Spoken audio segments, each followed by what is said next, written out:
Assalamualaikum warahmatullahi wabarakatuh. Judul program pemberdayaan kami adalah Pemberdayaan Sekolah di Masa Pandemi COVID-19 dengan anak judul Pemanfaatan Radio Komunitas oleh Sekolah Dasar Muhammadiyah Menguri, Kulon Progo. Latar belakang, pandemi COVID-19 yang mulai menjangkit pada bulan Maret 2020 telah mengubah kehidupan di segala sektor.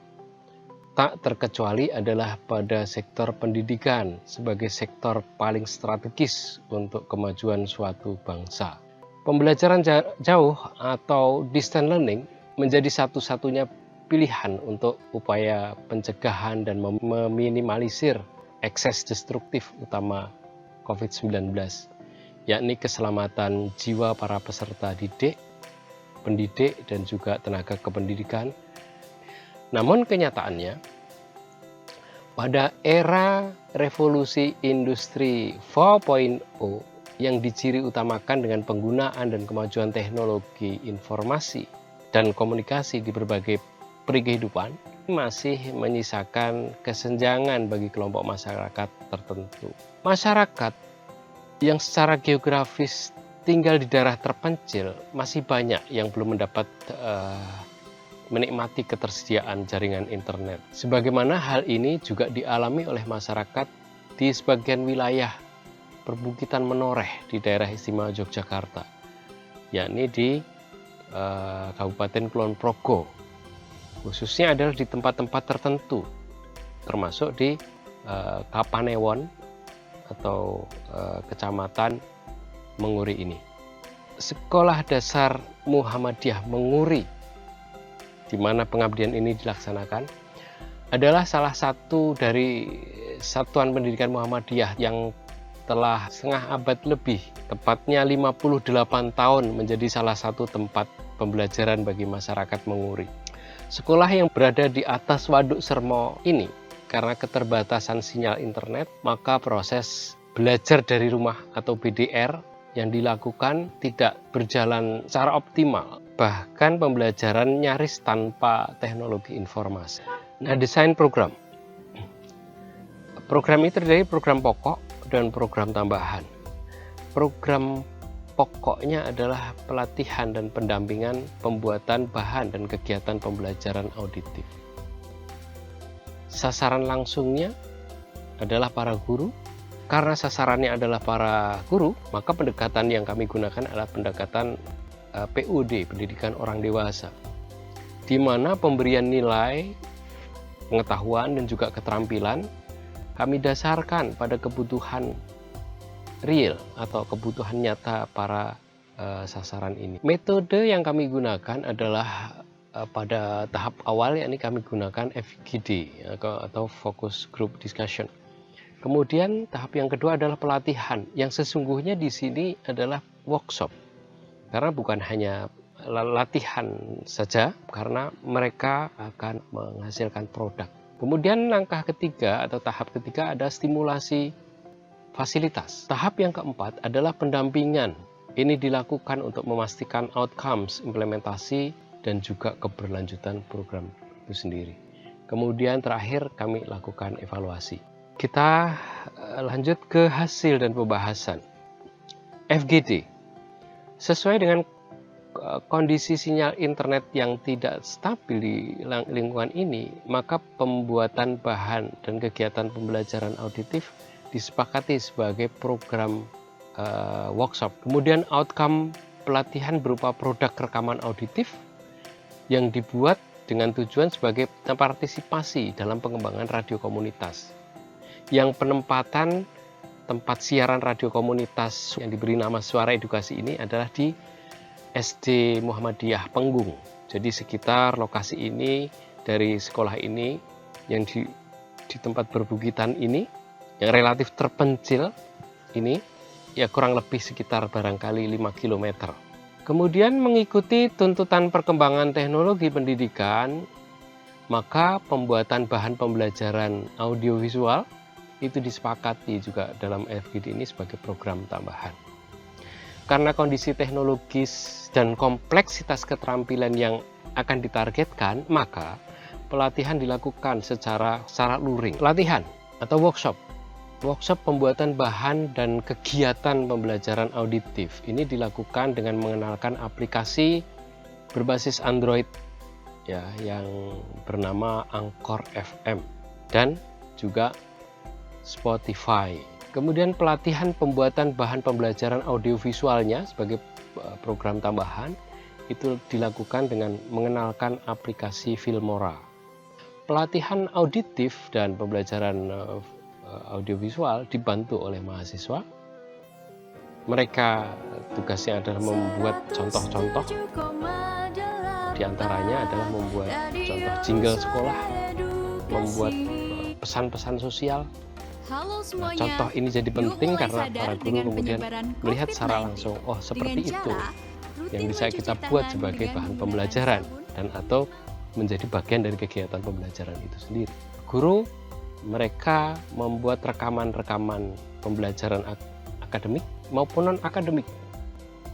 Sekolah yang berteks lain sekolah gunung berprestasi kota ini memang memiliki prestasi luar biasa, baik di akademik maupun non-akademik, dibandingkan sekolah-sekolah dasar yang lain, termasuk juga negeri. Berikutnya adalah tahap stimulasi fasilitas.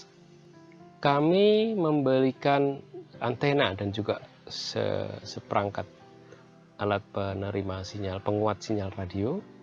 Ke depan dimungkinkan dikembangkan, mereka juga bisa melakukan siaran sendiri di sekolah.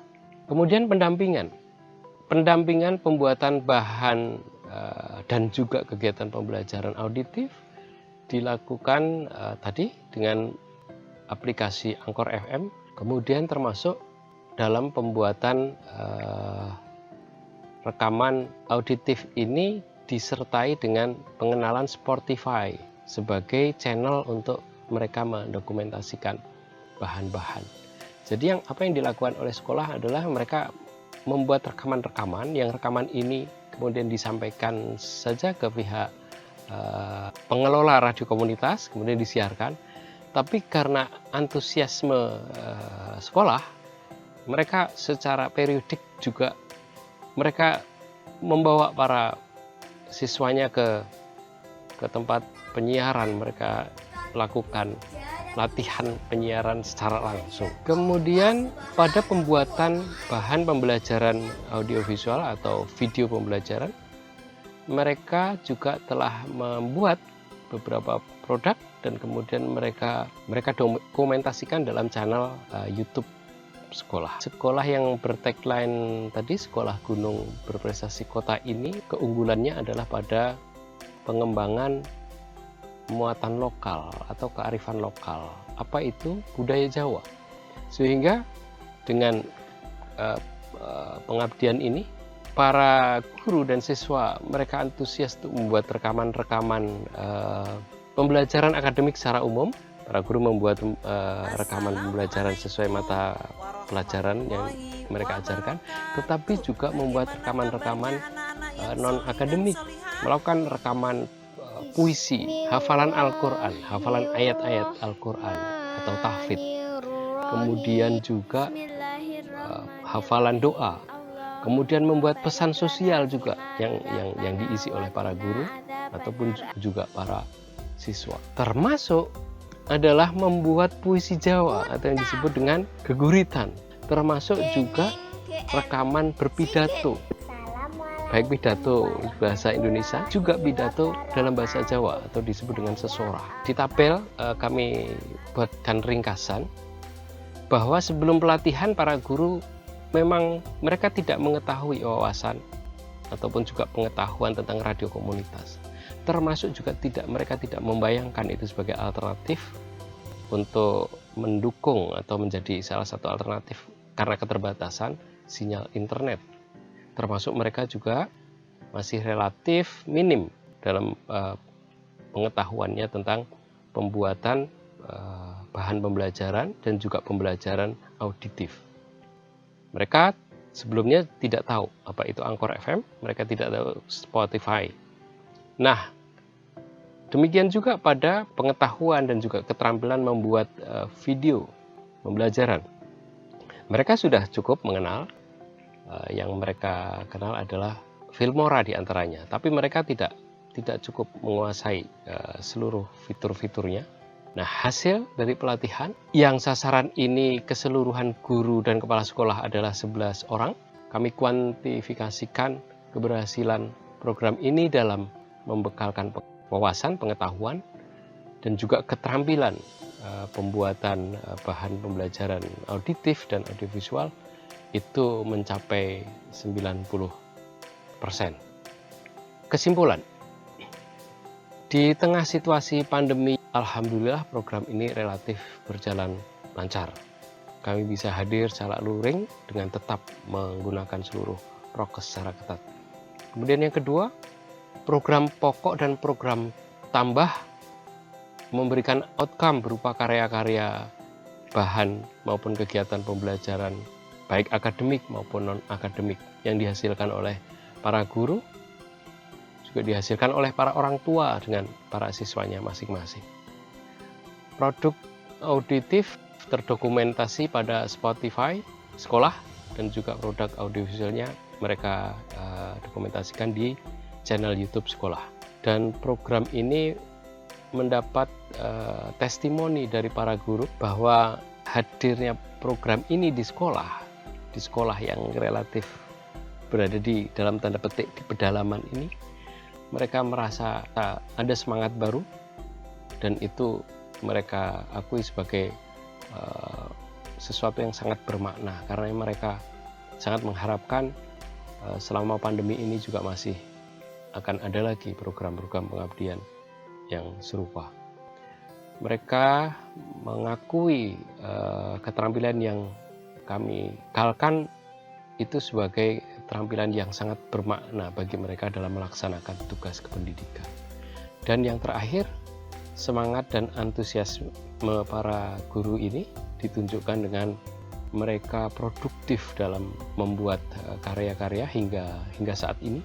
2 bulan setelah program ini berakhir, mereka secara periodik mengajak beberapa para siswa ke tempat penyiaran radio komunitas. Itu masih mereka lakukan. Demikian hasil pengabdian masyarakat yang kami laksanakan. Atas atensinya kami ucapkan terima kasih, dan kami akhiri dengan wassalamualaikum warahmatullahi